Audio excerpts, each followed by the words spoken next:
알아보겠습니다. 네, 저희가 오늘 A컷으로 준비한 사진은 2차 전지 전기차 충전을 하고 있는 사진과 바이오 사진을 준비했습니다.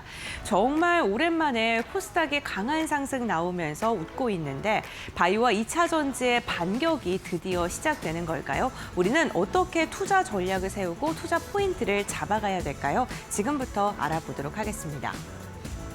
코스닥 같은 경우에는 우리 시장이 사상 최고 랠리를 이어갔을 때도 지속적으로 좀 부진한 움직임 나타났습니다. 증시가 최고치를 기록했다라는 소식이 연일 들려왔는데도 코스닥 기업을 보유하고 있으신 분들, 삼성과 하이닉스를 보유하고 있지 않았던 투자자분들 같은 경우에는 오히려 주가의 하락세가 깊었고요. 계좌가 지속적으로 좀 줄어드는 모습이 확인이 됐었는데요. 그렇다면 이 소외감이 어느 정도였었길래 우리가 이렇게 포모 현상을 느꼈던 걸까요? 전거래 마감 기준으로 코스피와 코스닥 우리 시장의 합산 시가총액이 7,364조였습니다. 그런데 코스닥 시가총액이 478조가량으로 전체 시장, 이 두 가지를 합했을 때 시장에서 6%가량밖에 차지하지 않고 있었습니다. 올해 초만 하더라도 코스닥이 차지하고 있는 비중이 12%, 그리고 코스피가 한 82%, 이 정도였는데 88% 정도였는데 정말 시간이 지날수록 코스피가 강하게 올라가면서 코스닥의 비중은 급감을 했고요. 한 자릿대 수준으로 떨어지면서 27년 만에 최저 수준의 파이를 기록을 했습니다. 6월 들어서도 월중 조정폭이 좀 지속적으로 나오면서 22%가량 급감을 했고 30년 내 15번째 규모로 조정을 많이 받기도 했었습니다. 올해 상승의 비중을 보게 된다면 이 소외감은 더 크게 느껴지실 건데요. 코스피가 상승률이 69% 정도면 코스닥은 53%에 그쳤습니다. 코스피가 10거래일 중에 7거래일간 상승을 했다면 코스닥 같은 경우에는 4로 상승했으면 하루는 하락하는 그러한 모습을 지속적으로 반복했고요. 특히나 하락할 때 크게 빠지면서 시장에서 계좌가 녹는 현상이 지속적으로 나타나기도 했습니다. 최근 들어서 소외되는 코스닥 시장의 그래프를 보시게 되면요. 지금 코스피와 코스닥의 비중을 보게 됐을 때 지속적으로 좀 줄어드는 모습, 특히나 급감하는 모습이 올해 들어서 크게 나타나고 있다는 게 확인되고 있습니다. 거의 98년 수준까지도 지금 떨어진 상황이라고 봐주시면 좋을 것 같습니다.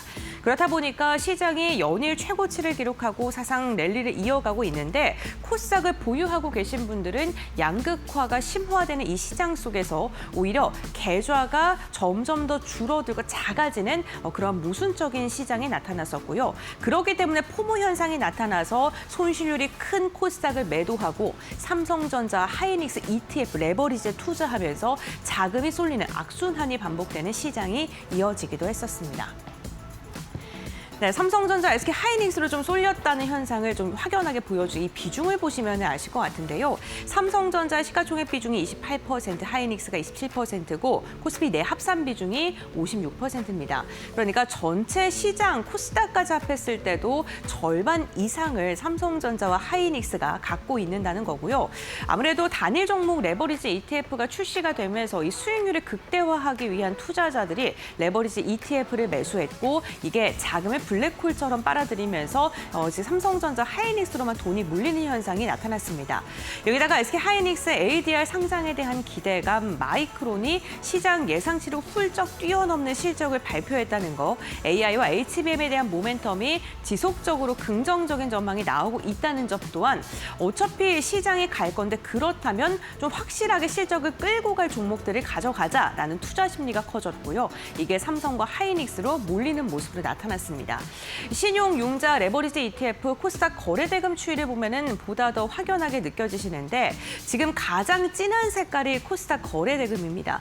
보시는 것처럼 5월 들어서 6월까지 지속적으로 감소하는 모습이 나타났고요. 레버리지 ETF의 거래대금은 6월 들어서 급격하게 증가하는 모습, 신용융자 잔고도 3월 달부터 꾸준하게 상승하고 있는 모습이 확인되고 있습니다. 그러니까 빚이 점점 늘어나는데 코스닥은 거래대금이 줄어들고 레버리지 ETF는 늘어나고 있죠. 레버리지 ETF를 사기 위해서 사람들이 신용융자를 땡겼었고 결국에는 이러한 돈들이 다 레버리지로 들어갔기 때문에 한정적인 자본시장 내에서 코스닥의 비중은 축소될 수밖에 없는 시장이 이어졌다라고 생각을 해주시면 좋을 것 같습니다. 상대적으로 코스닥에 대한 투자를 해야 된다는 그 매력도가 약해졌기 때문에 시장에서는 코스닥의 거래대금이 줄어들었고 그렇기 때문에 비어있는 수급 속에서 변동성이 굉장히 크게 나타났습니다. 나왔었고요. 이로 타격을 입은 투자자들이 또다시 매도를 하고 다른 곳으로 이전을 하는 그러한 시장의 분위기가 이어졌다는 겁니다. 그러니까 한마디로 요약하자면 코스닥이 많이 밀렸다 이렇게 보시면 될 것 같습니다.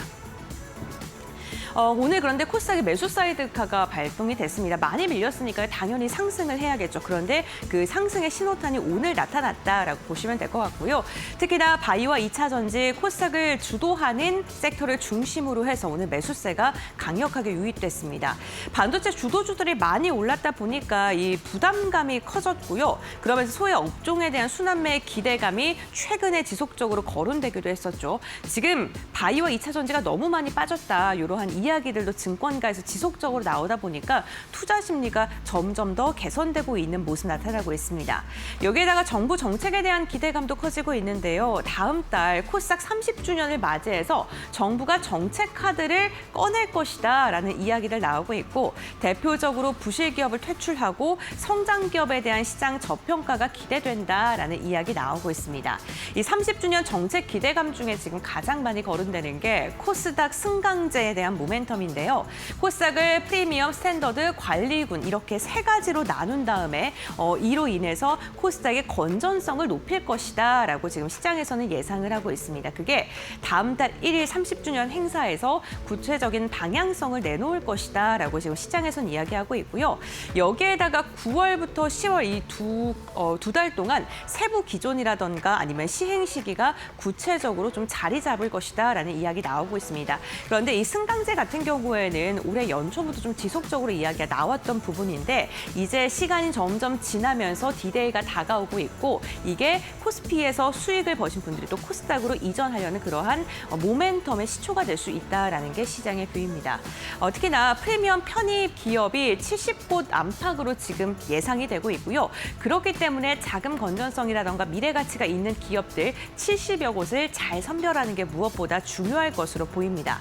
지수에 편입되게 된다면 지수에 편입되거나 그런 연기금이 매수를 하게 됐을 때 뭐 세제 편입이라던가 뭐 다양한 정부 지원 정책에 대한 기대감도 커지고 있고요. 지금 만약에 프리미엄 쪽으로 들어가게 된 종목이 있다면 당연히 여러 가지 혜택들이 있겠죠. 그런 게 또 다시 투자자들의 매수를 할 수 있는 요인으로 촉발될 것이다라는 이야기가 나오고 있고요. 이것만 보더라도 우리가 코스닥에서 주목을 해야 되는 게 종목 선별을 잘 해야겠다라고 생각을 해주시면 좋을 것 같습니다. NH투자증권은 대표적인 sek터 가운데 2차 전지에 대해서 3년간 이어진 다운 사이클이 종료될 가능성이 있다라고 코멘트를 달기도 했습니다. 특히나 그 회복의 온기는 셀 업체를 중심으로 해서 점점 더 확산될 것이다라고 이야기를 했는데요. 대표적인 기업들 LG 에너지솔루션과 삼성 SDI를 빼놓을 수 없겠죠. 이 두 기업이 우선적으로 반등할 것이다라고 전망을 했습니다.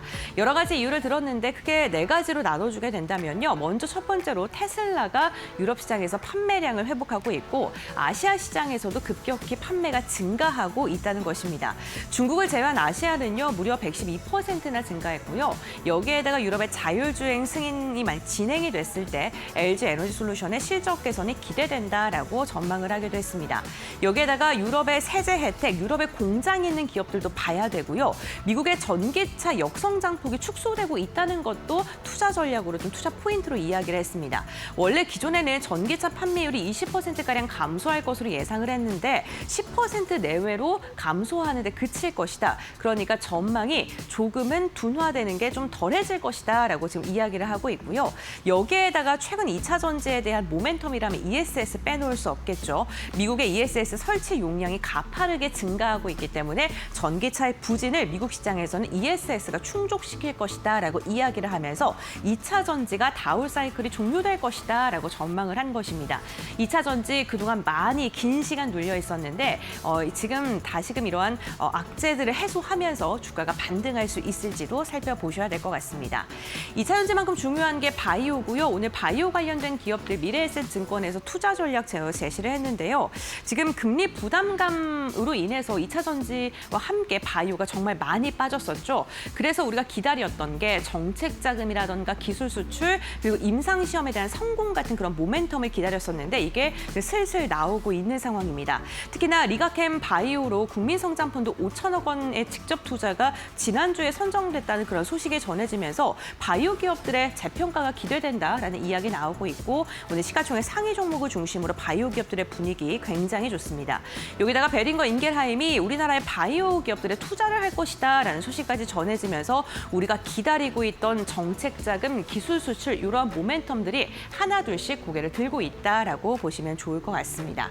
그래서 바이오 관련된 기업들, 특히나 기술력을 갖고 있는 기업들을 중심으로 눈여겨보시죠. 네, 마지막으로 오늘 코스닥의 반등 과연 하루짜리 되돌림일까요? 재평가의 시작일까요? 반등의 시작일 수 있었는데 결국에는 코스닥 옥석 가리기가 무엇보다 중요합니다. 정부가 승강제를 도입했을 때 그 70여 곳 안에 들어갈 수 있을 만큼 기술력이 굉장히 탄탄한 기업들을 중심으로 바라보셔야 될 것 같고요. 반도체 쏠림 아직 끝난 게 아닙니다. 급등하는 기업 타는 것보다는 우리가 조금 더 여유롭게 종목 선별해보시죠. 네, 이렇게